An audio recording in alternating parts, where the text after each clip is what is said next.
where's that money come from? Is it this thin air? I mean, where does the actual, you know? Yeah, so that $1.9 trillion is just being tacked onto the national debt. So the government will borrow $1.9 trillion in order to pay for the stimulus that was recently passed. So the government borrows by issuing bonds. It sells to the general public. The government gets money for the bonds it sells, uses that money to cover the deficit, then promises to pay those bonds back in the future with interest. So at some point, this $1.9 trillion will have to be paid back. The question is, at what point in the future will that happen? And will the government be able to repay that $1.9 trillion on top of everything else it's borrowed? Because currently, what are we at right now? I forget the 28 trillion, or I forget what the number was. You're about $28 trillion, more than 100% debt to GDP, which hasn't happened since World War II. How, in a broader perspective, I know on a family level, if I didn't balance my books and pay my mortgage, I would be out on the street. And people don't understand how with the government, how can that just allow to happen? And what are the consequences of it? Because people say, yeah, I'm getting a $1,400 check, but what's it going to do for, you know, my 3-year-old and 8-year-old way down the road? Or do we know? We don't know for sure because we kind of know what has to happen at some point. The question is exactly when. At some point, this will have to be paid back. How far into the future is that? Is that 10 years into the future, 20 years into the future, 100 years into the future? We don't really know. The problem is we kind of learned that answer when it's too late. You have a Greece situation where everyone wakes up one day and says, we don't trust the government to pay back what it's borrowed, so we're not going to loan it any more money. And then the government's in real trouble, essentially overnight. The difference is Greece didn't control its money supply. So it was on the hook for people who had euros to loan Greece money. It couldn't just print euros out of thin air to cover the difference. Well, the United States, of course, controls the dollar. So there's always that option to print money, which in fact has been happening since COVID. The money supply has increased by something like $2 trillion over the last year. So something like $1 in $3 ever created in the history of the United States were created in 2020. So one way the government finances the budget deficit is it sells those bonds like we talked about, but the Federal Reserve buys them. It buys them by printing money.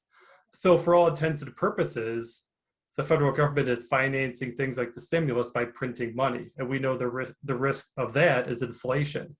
So you're starting to see people worry about inflation. And if you look at what's happening in financial markets today, gold's up by 20 bucks.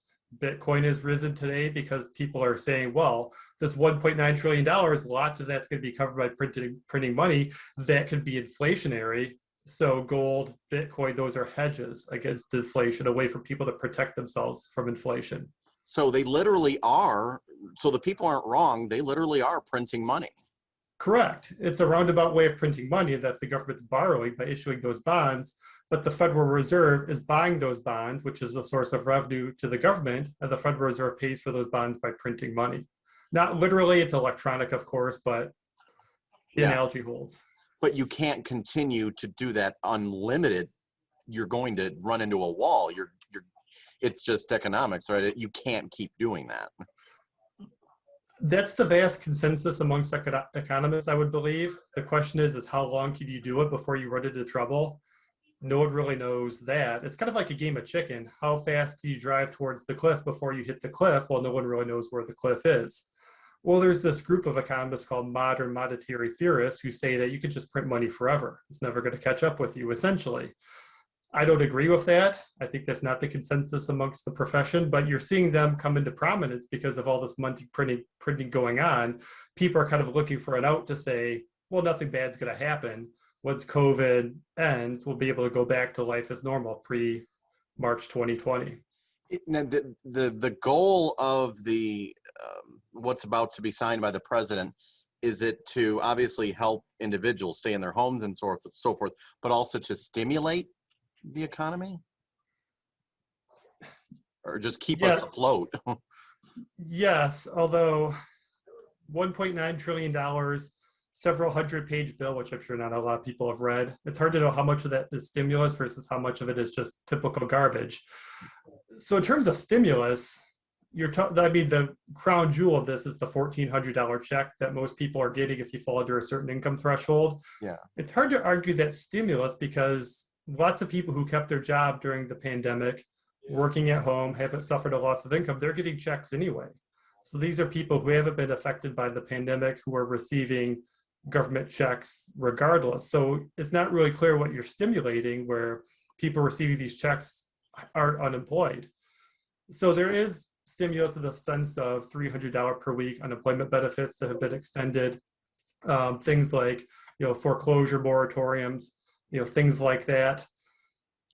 But it's hard to kind of untangle like who's getting what, because so many people who maybe aren't unemployed are getting benefits, so many corporations are getting benefits. And this is the third round of this. So at some point, people are going to start to think that things like this are permanent. This is check number 3. A year down the road, 6 months down the road, are people going to say, well, the recovery is pretty disappointing. We're still not back to where we were February 2020. Well, we need another round of stimulus. So at some level, people are going to start to expect these checks on a regular basis. And can the government afford that? I think that's a real dicey proposition. Dangerous, some would say. Right. Inflation, that is a real thing, right? I mean, that's real. Yeah, when you look at where inflation comes from, it always comes from printing money. Well, why is money being printed? Well, to cover government spending. So the government's trying to finance itself by printing money. That leads to inflation, which causes massive problems. So people want to say, well, the United States is different. Are we really different or not? That's a real dicey bet. If we are different, well, then we kind of win. We do these stimulus packages. We don't see inflation. Life gets back to normal maybe in the summer and the fall once the vaccines get rolled out.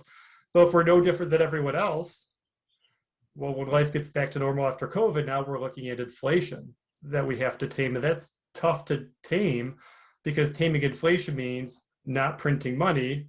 Not printing money means reducing government spending, which means all the stimulus people have been accustomed to over the last year or so just gets turned off. Yeah. Question. I looked over last night. I'll be quick. We got a copy of how much money is going to Michigan and Flint and Saginaw and Midland and so forth. Some are arguing that obviously the economies were hurt in these communities, but is it a bailout for the communities? Because some cities were already in bad shape, obviously, before COVID. Or is it helping? You've heard the argument probably, Flint's getting 99.3 million, I believe. So is it a bailout or is it helping because of what COVID did, or just kind of a mix of everything? Probably both. Yeah. So $350 billion of the $1.9 trillion are going to state and local governments. Have state and local governments suffered a $350 billion loss due to COVID? Arguably no. Has COVID cost the city of Flint $99 million? Probably not. I don't know what the city's budget is off the top of my head, but I would be hard pressed to believe that COVID over the last year has cost Flint $100 million. So sure, some of that money probably is helping state and local tax revenue losses, although not so much maybe at the local level because local governments are reliant on property taxes and you haven't seen property values fall like you did 10 years ago of the financial crisis. But for state governments, sales taxes, income taxes, sure, those have taken a hit, but I think a smaller hit than what people anticipated. A year ago, people are saying, well, you're going to be talking about 30, 40% revenue loss in state of sales tax and income taxes. That didn't happen. Some of it happened. So some of that $350 billion bridges that gap, but everything on top of it is arguably a bailout for states, for cities that were poorly run for decades that find themselves in a big financial hole. Chicago is the classic example.